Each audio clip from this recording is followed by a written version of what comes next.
nakita ni Aster na natutulog ang kanyang apo sa sofa, ay naaawa siya sa kalagayan ng kanyang apo dahil umaasa pa rin ito na mahahanap ang kanyang ina. At pati rin si Aster, hindi na niya alam kung saan niya hahanapin ang kanyang anak. Pero hindi nila alam na pinatay na pala ito ni Vito. Dumating na nga sina Petunia at Lavender sa bahay ni Vito. Ang sabi ni Petunia na parang bahay ng isang presidente ang bahay nila Iris at Vito, na palibutan ng mga security.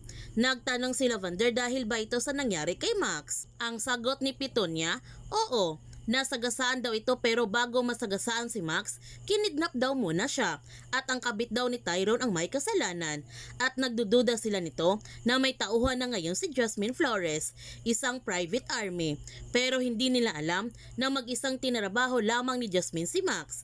Mas magaling pa si Jasmine sa mga private army ni Vito, kaya nga napabilib dati si Max sa kanya. Sa pagpasok nila sa loob, sinabihan kagad ni Petunia si Iris na naghahanap ng lote si Lavender dito sa kanilang lugar sa neighborhood. Pinakita na nga niya kay Lavender ang kanyang lote. Kaso paano naman titira si Lavender doon? Lalo na ngayon na ikwento na niya kay Lavender yung mga kaganapan sa kanyang buhay. Ang sabi ni Iris, kung interesado siya, sa tingin niya may ibibentang lote sa mga susunod na araw. At sobrang masaya si Lavender nito dahil makakabili na siya ng lote sa neighborhood. Inutusan naman ni Iris si Lydia para paghandaan sila ng merienda.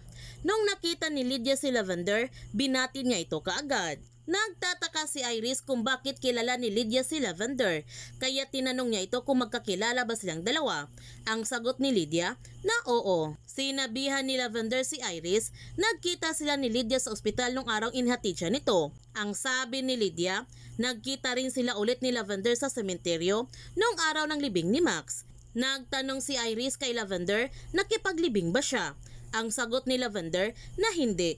Nagkataon lang kasi dinalaw niya ang puntod ng kanyang lolo. Nagulat naman si Lydia dahil ang sabi sa kanila ni Lavender na ang kanyang lola ang dinalaw nito.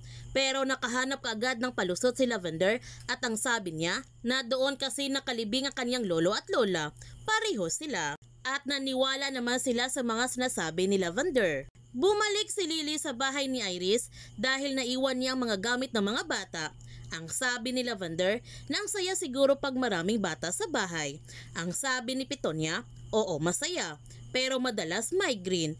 Nagtanong si Iris kay Lavender kung gusto ba niya ng mga bata. Ang sagot ni Lavender na pwede. Sinabihan ni Petunia si Iris na dapat siya rin habang bata pa ito. Pinagalitan ni Lily si Petunia dahil nagumpisa na naman ito na banggitin kay Iris ang kanyang nakaraan. Ngunit patuloy pa rin ang kadaldala ni Petunia kahit pinatigil na siya ni Iris. Hanggang nagalit na nga si Iris dahil hindi pa tumitigil si Petunia. Sinabihan ni Lavender si Petunia, napaka-insensitive niya. Pinapalis na nga ni Iris si Petunia sa kanyang bahay at hindi na niya pinapakinggan ang paghingi ng sorry ni Petunia sa kanya. Kaya ngayon, nakahanap ng pagkakataon si Lavender upang mapalapit siya kay Iris. Sinabihan niya si Iris na alam niya ang kanyang nararamdaman. Ang totoo nito, sumubok rin sila ng kanyang dating ka-live-in partner noon. Gustong-gusto niyang magkaanak, kaso hirap siyang magbuntis. Ayaw na buntis ang kabit at iniwan siya. Noong narinig ni Iris ang pinagdaanan ni Lavender na magkatulad pala sila, kaya nilapitan niya si Lavender at hinawakan niyang kamay nito para gumaan ang kanyang pakiramdam. Nagtagumpay nga si Lavender na makuha ang loob ni Iris at mukhang maging magkaibigan na silang dalawa. Hanggang nag-inuman na nga silang dalawa para sa kanilang kabiguan. Ang sabi ni Lavender na ibinigay na niya sa lalaki na iyon ang lahat, panahon, puso at pera.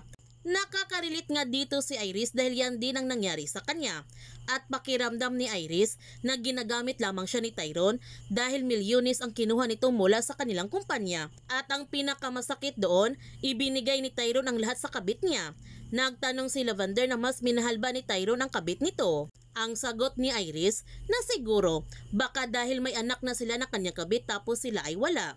Nagtanong si Lavender, alam ba niya kung nasaan ang anak nito? Ang sagot ni Iris, hindi at bakit. Sinabihan ni Lavender si Iris na siguro naman mas minahal siya ni Tyrone. Pero hindi mahalaga kay Iris ngayon kung sino sa kanila ng kabit ni Tyrone ang minahal nito.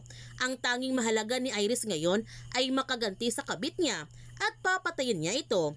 At nagtanong si Iris kay Lavender, hindi ba niya naisip gawin iyon sa babae ng kanyang ex? Ang sagot ni Lavender, makakapatay rin siguro siya. At natatawa ng labis si Iris dahil pareho silang mag-isip ni Lavender sa pagdating sa paghihiganti. Nagtanong ulit si Lavender kung nasaan ang kabit ni Tyrone at ang anak nito.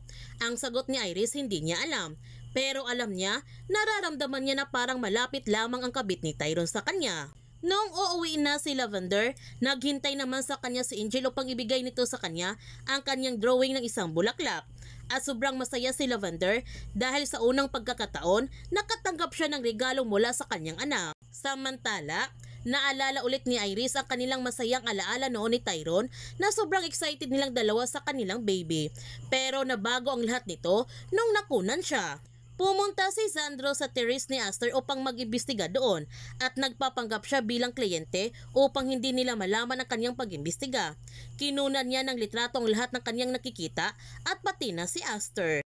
Noong aalis na sana si Sandro ay dumating naman si Lavender at nakita niyang kotse na ginamit nito. Noong pumasok na sa loob si Lavender, kinunan niya kaagad ng litrato ang kotse at pati na ang mga gulong nito. Kaya huwag natin palalapasin ang kapanapanabik ng mga tagpo sa Lavender Fields.